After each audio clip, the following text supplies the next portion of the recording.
Characteristics of sewage characteristics వల్ల మనకి waste water treatment ఎక్కడి వరకు ఎక్స్టెండ్ చేయొచ్చు అని తెలుస్తుంది.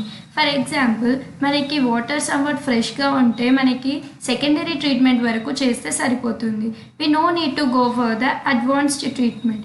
ఈ sewage characteristics 3 types: physical, biological and chemical.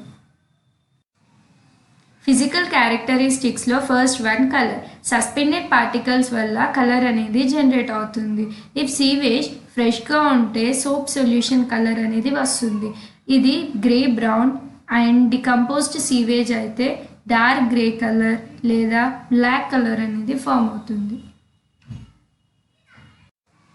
Second one odour. Fresh sewage అయితే soapy or oily odour and stale sewage అయితే అఫెన్సివ్ ఆర్డర్ వస్తుంది. అండ్ ఈ అఫెన్సివ్ ఆర్డర్ H2S ఇంకా CH4 వల్ల మనకి అఫెన్సివ్ ఆర్డర్ అనేది వస్తుంది. టెంపరేచర్. నార్మల్ వాటర్తో కంపేర్ చేస్తే సీవేజ్ వాటర్కి టెంపరేచర్ ఎక్కువగా ఉంటుంది అండ్ ఇది బయాలజికల్ యాక్టివిటీస్ని కూడా ఇంక్రీజ్ చేస్తుంది.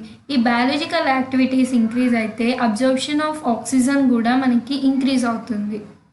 టర్బిడిటీ. ఫ్రెష్ సీవేజ్కి pH వాల్యూ ఎక్కువ ఉంటుంది than compare to community decomposition. pH value 0 to 7 ఉంటే యాసిడిక్, 7 to 14 ఉంటే బేస్. జనరల్గా raw sewage pH range 5.5 to 8. Solids. Large quantity of వాటర్లో స్మాల్ క్వాంటిటీ ఆఫ్ సాలిడ్స్ అనేవి ఉంటుంది. ఇది 0.05 to 0.1% ఆఫ్ టోటల్ సాలిడ్ మ్యాటర్గా ప్రజెంట్ అయి ఉంటుంది. అండ్ ఇది 4 types: suspended solids, dissolved solids, colloidal solids and settleable solids. Chemical క్యారెక్టరిస్టిక్స్లో ఫస్ట్ వన్ pH. ఇది యాసిడ్ ఆర్ బేస్ని డిస్క్రైబ్ చేస్తుంది. ఇనీషియల్ సీవేజ్కి pH వాల్యూ హైలో ఉంటుంది. దెన్ సెప్టిక్గా ఫామ్ అయితే ఇది అసిడిక్గా చేంజ్ అవుతుంది, అంటే pH వాల్యూ అనేది డిక్రీజ్ అవుతుంది. దెన్ మళ్ళీ ట్రీట్మెంట్ ప్రాసెస్లో ఇది అగైన్ ఇంక్రీజెస్, అంటే pH వాల్యూ మళ్ళీ ఇంక్రీజ్ అవుతుంది. It acts like a base. And oxygen demand. దీంట్లో how much amount of oxygen which is used by the bacteria and the other waste water organisms. Dissolved oxygen. Dissolved oxygen అంటే the amount of oxygen which is dissolved in the water, దీన్ని aerobic అంటారు. And which is absent in the water అనేది anaerobic అంటారు. And the solubility of oxygen అనేది fresh వాటర్లో 14.6 mg/L at 0 degree centigrade. ఇది at 35 degree centigrade వస్తే 7 mg/L అనేది oxygen అనేది ఉంటుంది మనకి. BOD. Aerobic బ్యాక్టీరియా ఈ ఆర్గానిక్ మ్యాటర్ని ఎట్ టెంపరేచర్ 20 degree centigradeలో 5 days పీరియడ్లో 2/3 అప్రాక్సిమేట్గా ఈ ఆర్గానిక్ మ్యాటర్ని స్టెబిలైజ్ చేస్తుంది.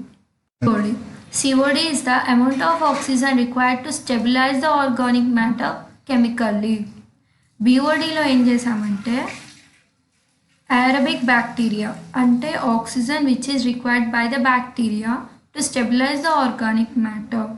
ఇక్కడ కెమికల్లీ అని అన్నాడు కాబట్టి 2 strong కెమికల్ ఆక్సిడెంట్స్ అనేవి తీసుకొని ఈ ఆర్గానిక్ మ్యాటర్ని స్టెబిలైజ్ చేస్తాము. Nutrients. Nitrogen and phosphorus both are toxic chemicals in waste water. మనం ఇండస్ట్రీస్కి సప్లై చేసేటప్పుడు వాటర్ ఈ కెమికల్స్ ఉంటే చాలా హార్మ్ఫుల్గా ఉంటుంది. అదే అగ్రికల్చర్ పర్పస్కి స్మాల్ అమౌంట్స్ ఆఫ్ ఈ నైట్రోజన్ అండ్ ఫాస్ఫరస్ ఉంటే ఫర్టిలైజర్గా కూడా వర్క్ చేస్తుంది. అంటే మనకి టైప్ ఆఫ్ డిశ్చార్జ్ బట్టి కూడా మనకి ట్రీట్మెంట్ ప్రాసెస్ అనేది డిపెండ్ అవుతూ ఉంటుంది. Biological characteristics. By the action of the bacteria, it is divided into 3 categories: aerobic bacteria, anaerobic bacteria and flocculentative bacteria. Aerobic bacteria ante it helps the decomposition of the sewage in oxidation ponds, lagoons, etc. And in the presence of the oxygen, it has to be decomposed the sewage. అదే మనము anaerobic bacteria అంటే in the absence of the oxygen, So it helps the decomposition of the sewage in septic tank, etc. And flocculentative bacteria, it has a no function in the sewage.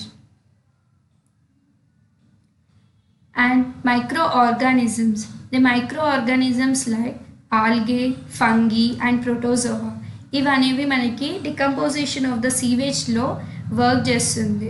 ఇవి stabilise కావడానికి ఈ fungi కానీ algae కానీ protozoa ఇవి అనేవి మనకి stabilise చేయడానికి use అవుతుంది.